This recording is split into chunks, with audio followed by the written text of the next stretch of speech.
Welcome to another edition of the telecoms files. This time I would like to talk to you about the regulatory nightmare in the United States. What we start seeing in the United States is that this country is starting to lag behind in developments that are happening in the telecommunications market worldwide. It's very difficult to actually start utilizing the telecommunications infrastructure for a range of different services. During the Bush era, we've seen that we've gone away from open networks and that the power has been given back to the big companies in telecommunications and in cable television, that they are actually in charge of what can be done and cannot be done by the network. The previous government, in its infinite wisdom, thought that there would be plenty of competition between these organizations in order to advance telecommunications in that country.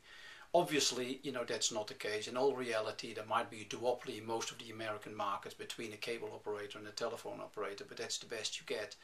On top of that, yes, there are some smaller resellers, but they provide DSL services, etc. But the reality is that they're not really in all that much of competition, and they totally depend on the wholesale products, the resale products that they actually can get from the carriers.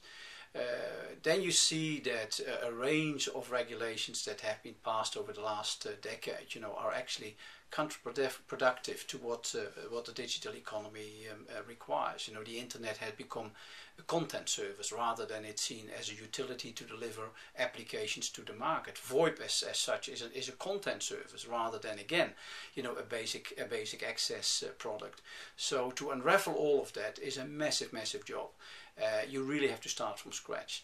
Now, the visionary people in the United States, and that applies to the White House, that applies to the FCC, that applies to the Department of Commerce, all of these people clearly understand that we have to change that. But it's not that easy in America. It's a free market, so there is not the trust that the government can actually regulate this in a good way. So therefore they prefer to leave it to private enterprise to handle this. But obviously private enterprise is run by the vested interests, and they are more than happy to keep the situation as it is. Vertical integrated models are fantastic. You have very high rates on your investments, return rates on your investments. You can monopolize the market, you can bundle products, you can do all sorts of things.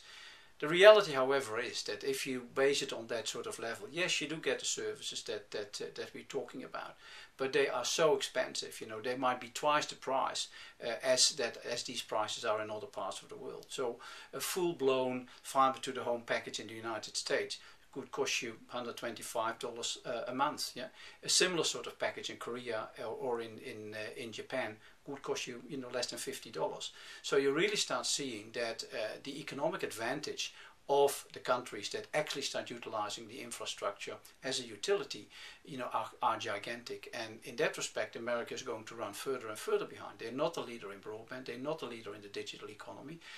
So you really start seeing that the future of the economy is no longer led by America. That's a real pity, because it's a very powerful and a very innovative economy in the United States, and we should have them right in front of everybody, because that would be beneficiary for everybody involved in it. But lots and lots of things will need to be happening in the United States before we actually see the right environment to move forward into the digital economy. I hope that you enjoyed this edition of the telecoms files. Additional information is provided at the end of the clip. As always, I'm very interested in your feedback. Thank you for your listening, and see you next time.